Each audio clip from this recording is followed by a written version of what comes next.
చైతన్యవంతమైన జిల్లా ఈ ప్రాంతంలో ఎం సత్యనారాయణరావు గారు, చొక్కారావు గారు, రత్నాకర్ రావు గారు లాంటి ఉద్దండులు ముఖ్యంగా ఈ హుజూరాబాద్ ఆనాడు సమాజంలో ఉన్న సమాజాన్ని పట్టి పీడిస్తున్న సమస్యల మీద ఎర్రజెండా నీడన పేద ప్రజల గుండెల్లో శాశ్వతంగా నిలిచిపోయే చాలా మంది విప్లవకారులు ఈ ప్రాంతం నుంచి ఈ ప్రజల కోసం కొట్లాడిన చరిత్ర ఈ కరీంనగర్ జిల్లాకు ఉంది. ఆనాడు తెలంగాణ రాష్ట్ర సాధనలో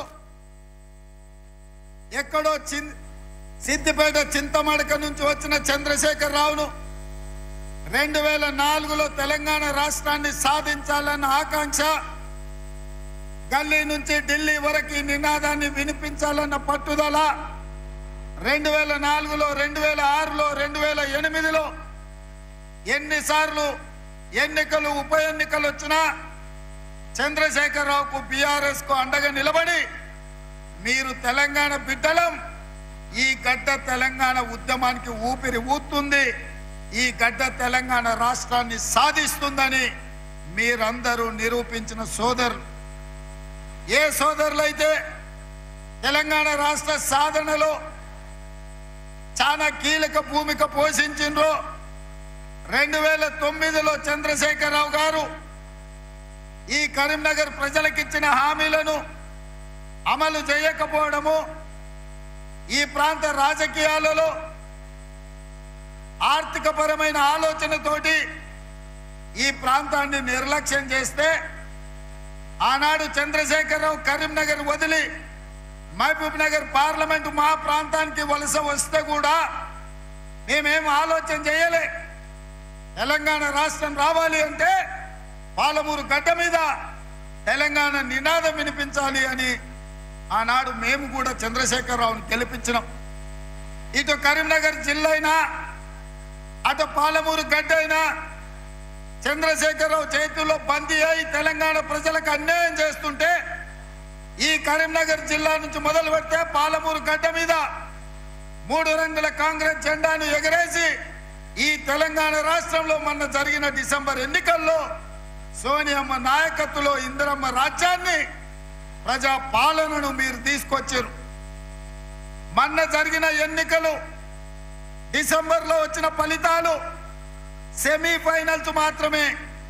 సెమీఫైనల్స్ లో చంద్రశేఖరరావును చిత్తుగా ఓడించి ఇందిరమ్మ రాజ్యాన్ని తెచ్చినందుకు మిమ్మల్ని అభినందిస్తున్నా.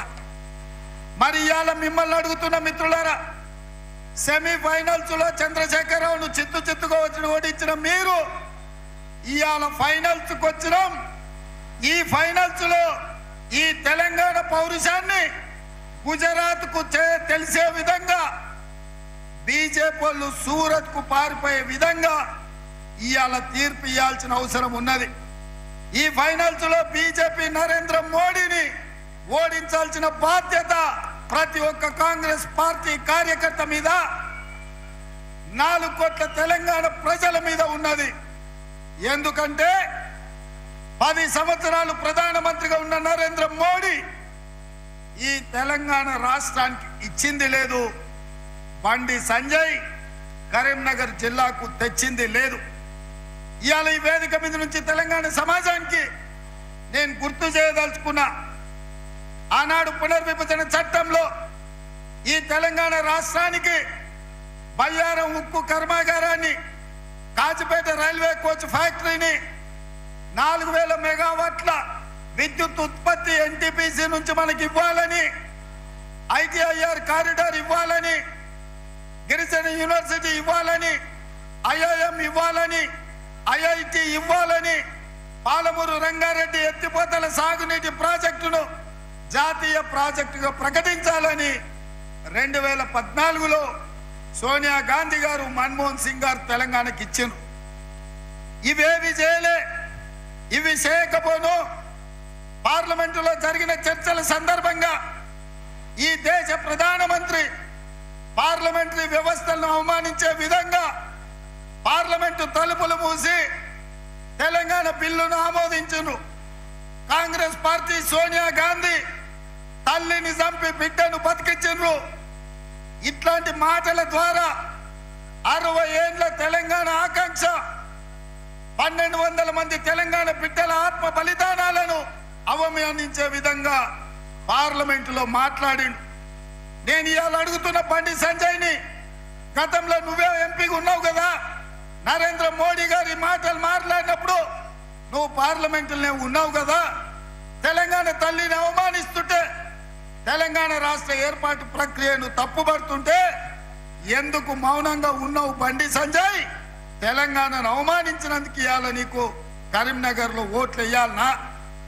ఇవాళ ఈ తెలంగాణ రాష్ట్రానికి నరేంద్ర మోడీ ప్రధానమంత్రిగా 10 ఏళ్ళు, పార్లమెంటు సభ్యుడిగా 5 ఏళ్ళు నువ్వేం తీసుకొచ్చినావో ఈ ప్రజలకు సమాధానం చెప్పు.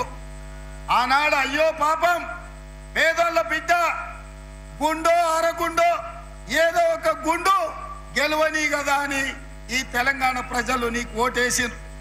మరి 5 ఏళ్లల్లా నిజామాబాద్లో గుండు కానీ, కరీంనగర్లో ఉన్న అరగుండు కానీ ఇవాళ తెలంగాణ రాష్ట్రానికి ఇచ్చింది లేదు, తెలంగాణ రాష్ట్రానికి తెచ్చింది లేదు. నరేంద్ర మోడీ గారు జాతీయ ప్రాజెక్ట్ ఇవ్వలేదు, నరేంద్ర మోడీ గారు ITIR కారిడార్ ఇవ్వలేదు. ఇవాళ ఈ తెలంగాణ రాష్ట్రానికి నరేంద్ర మోడీ భారతీయ జనతా పార్టీ ఇచ్చింది ఏంటంటే గాడిద గుడ్డి ఇచ్చిండ్రు. ఇగో ఈ గాడిద గుడ్డే 10 ఏళ్ల తెలంగాణ రాష్ట్రానికి నరేంద్ర మోడీ ఇచ్చిండ్రు. నేను ఇవాళ అడుగుతున్నా, మా సీనన్నని ఇట్లే పట్టుకోమంటున్నా, దీన్ని మాట్లాడినంతసేపు పట్టుకొని పేద ప్రజలకు తెలంగాణ సమాజానికి చూపించు. ఎందుకంటే తెలంగాణకు బీజేపీ నరేంద్ర మోడీ ఏమిచ్చిండయా అంటే కర్ణాటకకేమో చెంబిచ్చిండు, ఆంధ్రప్రదేశ్కేమో మట్టి చెంబెడు నీళ్ళు ఇచ్చిండు, తెలంగాణకు మాత్రం గాడిద గుడ్డిచ్చిండు. ఈ గాడిద గుడ్డిచ్చినందుకు గుండు అరగుండుకు ఓటేయాలనా నేను అడుగుతున్నా. ఈ తెలంగాణ రాష్ట్రాన్ని భారతీయ జనతా పార్టీ మాయ మాటలతోని వంచి తెలంగాణను ఆక్రమించుకోవాలని చూస్తున్నారు. మొన్న అయోధ్యలో జరిగిన రాముడు కళ్యాణం జరగకంటే ముందే 15 రోజుల ముందు అక్షింతలు ఊరూరు పంపించరు. నేను అడుగుతున్నా, తెలంగాణ వేద బ్రాహ్మణులను, ఇక్కడికి వచ్చిన పెద్దలను ఎక్కడైనా కళ్యాణం ముగిసిన తర్వాత కళ్యాణంలో పంచిన అక్షింతల్ని మనం వధూవరుల మీద మనం చల్లుతాం.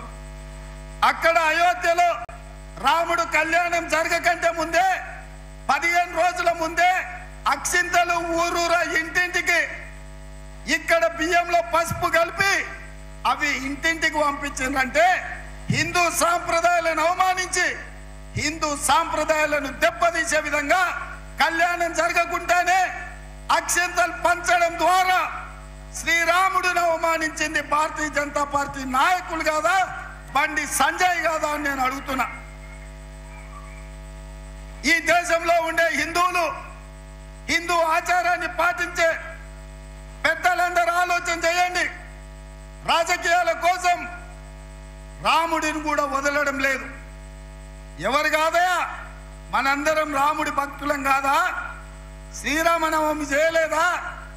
హనుమాన్ జయంతి చేయలేదా? దసరా, దీపావళి, సంక్రాంతి, ఉగాది పండుగలు, వినాయక చవితులు చేయలేదా? బతుకమ్మలు ఆడలేదా? బోనం కుండలు ఎత్తలేదా? అంతెందుకు, మా సోదరులకు గుర్తు చేయదలుచుకున్న గ్రామ దేవతలైన పోచమ్మ, ఎల్లమ్మ, మైసమ్మకు కోడి కొయ్యలేదా? కళ్ళు పొయ్యలేదా? మనం కాదా హిందువులం? మనకంటే ఎవడైనా ఈ రాష్ట్రంలో, ఈ దేశంలో హిందువులు ఉన్నారా?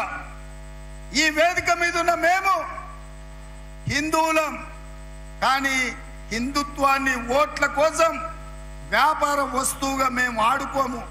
అందుకే నేను చెప్పిన స్పష్టంగా, దేవుడు గుడిలో ఉండాలి, భక్తి గుండెల్లో ఉండాలి. గుండు అరగుండు లాగా బజార్లో పోర్తి బస్ స్టాండ్లలో దేవుడి బొమ్మ పెట్టి చిల్లర పైసలు అడుక్కున్నట్టు దేవుడి బొమ్మను చూపించి రాముడు పేరు చెప్పి ఇవాళ ఓట్లు అడుక్కునే దిక్కుమాలిన పరిస్థితి ఇవాళ నిజామాబాద్, కరీంనగర్ జిల్లాలో బీజేపీ నాయకులు చేస్తున్నారు. అందుకే మిత్రులారా, ఇవాళ మీ అందరికి ఒకటే మాట చెప్పదలుచుకున్నా.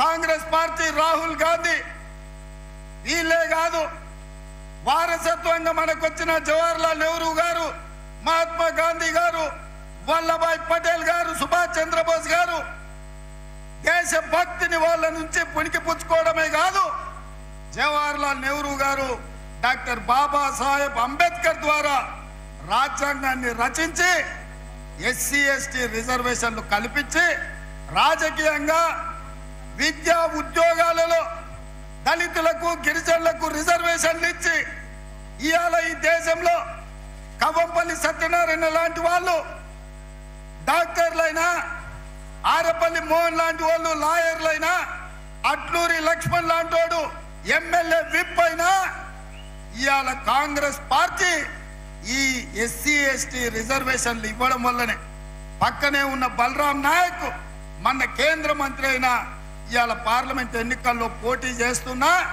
గిరిజనులకు మనం ఇచ్చిన రిజర్వేషన్ ఇవాళ ఎస్సీ ఎస్టీలకే కాదు, బీసీ ఓబీసీల ఆర్థిక రాజకీయ స్థితిగతులను దృష్టిలో పెట్టుకొని రాహుల్ గాంధీ గారు బీసీ జనాభాలు లెక్కగట్టి బీసీల దామాస ప్రకారం రిజర్వేషన్లు పెంచాలి అని రాహుల్ గాంధీ గారు భారత్ జోడో యాత్రలో చెప్పిండు.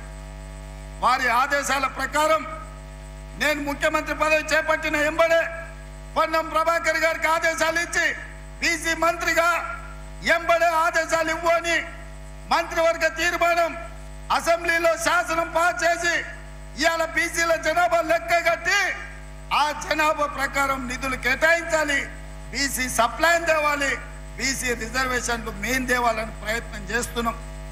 ఒక పక్కన ఎస్సీ ఎస్టీ రిజర్వేషన్లు, ఇంకొక పక్కన బీసీలకు విద్యా ఉద్యోగ ఉపాధి అవకాశాల్లో రిజర్వేషన్లు ఇవ్వాలని మేం ప్రయత్నం చేస్తుంటే బీజేపీ వాళ్ళు రిజర్వేషన్లను రద్దు చేయడానికి ఇవాళ కుట్ర చేస్తున్నారు.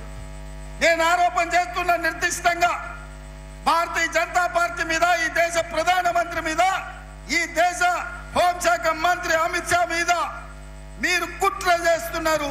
మీరు కుతంత్రాలతోని 70 ఏళ్ల నుంచి మేము ఇచ్చిన రిజర్వేషన్లను రద్దు చేయాలనుకుంటారు. అందుకే కేంద్ర ప్రభుత్వంలో 30 లక్షల ప్రభుత్వ ఉద్యోగాలు ఖాళీలున్నా వాటిని భర్తీ చేయకుండా పక్కన పెట్టిండ్రు. ఎస్సీ ఎస్టీ పిల్లలకు, చదువుకున్న వాళ్ళకు అన్యాయం చేస్తుండ్రు. అందుకే మీరు ఈస్ బార్ 400 పార్ అంటున్నాడు. ఎందుకయ్యా అంటే 400 సీట్లు బీజేపీకి వస్తే రాజ్యాంగాన్ని సవరించే అవకాశం ఉంటుంది.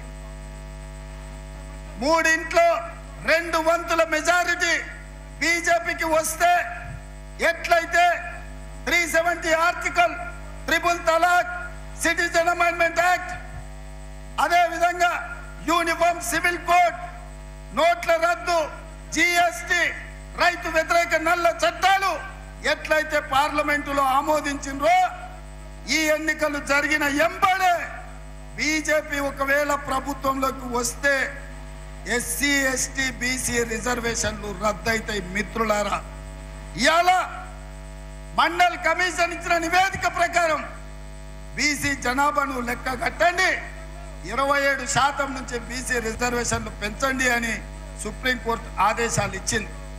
వాటిని దృష్టిలో పెట్టుకొని ఇవాళ కాంగ్రెస్ బీసీ జనాభాను లెక్కించాలంటుంది. ఎందుకు బీజేపీ బీసీ జనాభాను లెక్కలు వేయొద్దు అంటుంది? నరేంద్ర మోడీ సమాధానం చెప్పాలి. నరేంద్ర మోడీ గారు ఇవాళ రేపో మన గడ్డ మీద కాలు పెడుతుండు. నరేంద్ర మోడీ ప్రధానమంత్రిగా, భారతీయ జనతా పార్టీ రాజకీయ పార్టీగా ఎందుకు ఎస్సీ ఎస్టీ బీసీ రిజర్వేషన్లు రద్దు చేయాలనుకుంటున్నారు? ఈ దేశంలో మూలవాసులు వాళ్ళు, ఈ దేశం ఉన్నది, ఈ గడ్డ మీద పుట్టింది, ఈ గడ్డ మీద పెరిగింది మూలవాసులైన దళితులు, గిరిజనులు, బలైన వర్గాల రిజర్వేషన్లను రద్దు చేసే హక్కు మీకెవరిచ్చిందని నేను అడుగుతున్నా. అందుకే మిత్రులారా, బీజేపీ గెలిస్తే మన రిజర్వేషన్లు రద్దు అవుతాయి. అందుకే బీజేపీ ఓడిస్తే మన రిజర్వేషన్లు కొనసాగుతాయి. ఈ ఎన్నికల్లో ప్రజలు ఓడాలన్నా బీజేపీ ఓడాలన్నా మీరు ఒక్కసారి ఆలోచన చేయండి. అందుకే ఈ వేదిక మీద నుంచి తెలంగాణ సమాజంలో ఉన్న 50 లక్షల నిరుద్యోగ యువకులకు, ముఖ్యంగా దళితులకు, గిరిజనులకు, బలహీన వర్గాల బిడ్డలకు నేను విజ్ఞప్తి చేస్తున్నా. ప్రమాదం పొంచి ఉన్నది. ఎన్నికలైనంబడే నరేంద్ర మోడీ దళితులు, గిరిజనులు, బలహీన వర్గాల మీద సర్జికల్ స్ట్రైక్ చేస్తాడు. మీ రిజర్వేషన్లు రద్దు చేస్తాడు. నేను ఎందుకు ఇంత గట్టిగా చెప్తున్నా అంటే, నరేంద్ర మోడీ, అమిత్ షా రిజర్వేషన్లు రద్దు చేస్తారని నేను 2-3 టీవీలలో మాట్లాడినా, 2-3 వేదికల మీద నుంచి చెప్పిన. ఎంబడే ఢిల్లీ నుంచి పోలీసులు వచ్చారు. నేను అడుగుతున్నా, నేను చెప్పదలుచుకున్నా, అయ్యా నరేంద్ర మోడీ, అమిత్ షా గారు, జేపీ నడ్డా, కిషన్ రెడ్డి గారు, బండి సంజయ్, ధర్మపురి అరవింద్ గారు, మీరు గుర్తు పెట్టుకోండి. 10 సంవత్సరాలు చంద్రశేఖర్ రావు ఇదే విధంగా ఏసీబీ అనో, పోలీసులనో, విజిలెన్స్ అనో, లేకపోతే ఇతర శాఖలను నన్ను వేధించిండు, నన్ను కేసులు పెట్టిండు, నన్ను అరెస్ట్ చేసిండు, నన్ను జైలుకు తోలిండు. చివరికి ఏమైంది? నడుము ఇరిగి మూలకు పడ్డాడు చంద్రశేఖర్ రావు మీ చేతుల. నిన్నగాక మొన్న చంద్రశేఖర్ రావులు ఈపులు చింతపండు చేసి ఇవాళ మూలకు కూసబెట్టిండ్రు తెలంగాణ ప్రజలు. ఇవాళ చంద్రశేఖర్ రావు, కేటీఆర్ అంటున్నాడు కారు ఖరాబ్ అయింది, షెడ్డు పోయింది, మళ్ళీ వస్తుందని. నేను చెప్పదలుచుకున్నా, మీకందరికీ తెలుసు, కారు ఖరాబ్ అయి కార్ఖానకు పోయింది, ఇక అది బాగుపడదు, మళ్ళీ రాదు. జుమ్మెరాత్ బజార్లో తూకానికి తూకం వేసి అమ్మాల్సిందే. కారు గతి లేదు. ఇవాళ కారు లేదు కాబట్టి బస్ వేసుకొని బయలుదేరిండు. నేను చూస్తాం ఏం చేస్తాడో కేసీఆర్ అని. ఏమి లేదా, మీరు బస్ యాత్ర ఒక్కసారి చూడండి. తిక్కలోడు తిరునాళ్ళకు పోతానంటే వెనకటికి ఎవడో ఎక్కడానికి దిగడానికి సరిపోయిందంట. వానికాడ చూసింది లేదు, చేసింది లేదు. ఇవాళ చంద్రశేఖరరావు బస్సు యాత్ర కూడా తిక్కలోడు తిరునాళ్ళు పోయినట్టే ఉంది తప్ప ఇంకొక మాట లేదు. ఆయన నిన్న నిజాం ఖమ్మంలో ఒక మాట చెప్తున్నాడు, అయ్యా కాంగ్రెస్కు 40 సీట్లు కూడా రావు, బీజేపీకి 200 వస్తాయి. 200 వచ్చినప్పుడు తెలంగాణలో ఆయన 12 సీట్లు ఇస్తే సంకీర్ణ ప్రభుత్వంలో చేరి నామ నాగేశ్వరరావుని మంత్రిని చేస్తాడంట. మరి నేను చెప్పింది ఏందా, ఇన్ని రోజులు బీజేపీ బీఆర్ఎస్ చీకటి ఒప్పందం జరిగింది. ఈడ సీటు బీజేపీకి వదిలిండు. అదే విధంగా మహబూబ్ నగర్, చేవెళ్ళ, మల్కాజ్గిరి, భువనగిరి, జహీరాబాద్, కరీంనగర్ లాంటి సీట్లు బీజేపీ వాళ్లకు అంతర్గతంగా చీకటి ఒప్పందంతో గెలిపించాలి. ఇంకొన్ని సీట్లల్లా ఖమ్మము, నల్గొండ లాంటి సీట్లల్లా, మెదక్ లాంటి సీట్లల్లా బీజేపీ వాళ్ళు బీఆర్ఎస్ను గెలిపించాలి, కాంగ్రెస్ ఓడించాలి అని కుట్ర చేస్తున్నారు. నేను ఇవాళ చంద్రశేఖరరావును అడగదలుచుకున్నా, మీడియా మిత్రులారా మీరు కూడా రాసుకోండి, ప్రధానంగా చూపించండి. కేసీఆర్ను ఇండియా కూటమిలోకి రానియం. కేసీఆర్ ఇంటి మీద కాకి మా ఇంటి మీద వాళ్తే ఒక్కటే దెబ్బకు తుపాకీ తోని లేపి అవతలేస్తాం. కేసీఆర్ను కాదు, కేసీఆర్ ఇంటి మీద వాలిన కాకి మా కాంగ్రెస్ గోడ మీద వాళ్తే కూడా మా కార్యకర్తలు కాల్చి అవతల పడేస్తారు. మా దగ్గరికే రానియం. మరి 12 సీట్లతో కేంద్రంలో ప్రభుత్వం ఏర్పాటు చేస్తాడా? ఎవరితో చేస్తాడా కేసీఆర్? అంటే ఎన్డీఏతోనే కదా, బీజేపీతో పొత్తు పెట్టుకుంటా అని చెప్తుండు కదా. మొన్న 10 ఏళ్ళు బీజేపీతోనే కదా ఆయన ఉన్నది. ఈ చట్టాలు వచ్చినప్పుడు పార్లమెంట్లో మద్దతు ఇచ్చింది ఆయనే కదా. నరేంద్ర మోడీని పిలిపించి మాకు నిధులేమొద్దు, నీ ప్రేమ ఉంటే చాలు, నీ ప్రేమలో అమరుణ్ణి అయిపోతా నేనని చెప్పింది చంద్రశేఖరరావు కాదా? గజ్వేల్లో మిషన్ భగీరథ ప్రారంభించినప్పుడు చంద్రశేఖరరావు చెప్పింది ఇదే కాదా? మాకు నిధులొద్దు, నీ ప్రేమ ఉంటే చాలు అని. ఇవాళ మరి అదే చంద్రశేఖరరావు ఆయన మాట్లాడుతున్నాడు ఏమని, రాబోయే ఎన్నికలలో హంగ్ పార్లమెంట్ వస్తుంది, నేను కేంద్రంలో చేరుతా, నామ నాగేశ్వరరావుని మంత్రిని చేస్తాను. ఇంత స్పష్టంగా బీజేపీతో ఒప్పందం చేసుకొని బీజేపీ బీఆర్ఎస్ వ్యూహాత్మకంగా ఒకరి మీద ఒకరు పోటీ చేసినట్టే చేసి ఎనకంగా ఒప్పందంతో కాంగ్రెస్ మీద కుట్ర చేస్తారు. ఈ కుట్రలన్నీ చూసే మా కమ్యూనిస్టు సోదరులు, మా కోదండరామ్ గారు కాంగ్రెస్ పార్టీని ఎట్లయినా గెలిపించాలి, ఈ దేశంలో సెక్యులరిజాన్ని కాపాడాలి అని సిపిఐ సిపిఎం కోదండరామ్ గారు ఇవాళ మనకు మద్దతుగా నిలబడ్డారు. అందుకే మిత్రులారా, మీకందరికి నేను చెప్పదలుచుకున్నా, ఈ ప్రభుత్వం ఎవడో ఆశామాసిగా తెచ్చింది కాదు. ఇవాళ ఈ కుర్చీలు మా తాతలు ముత్తాతల నుంచి మాకు వచ్చింది కాదు. ఈ కష్టం మీది. మీ రక్తాన్ని చెమటగా మార్చి మీ భుజాలు కాయలు కాసే విధంగా 3 రంగుల జెండాను మోసి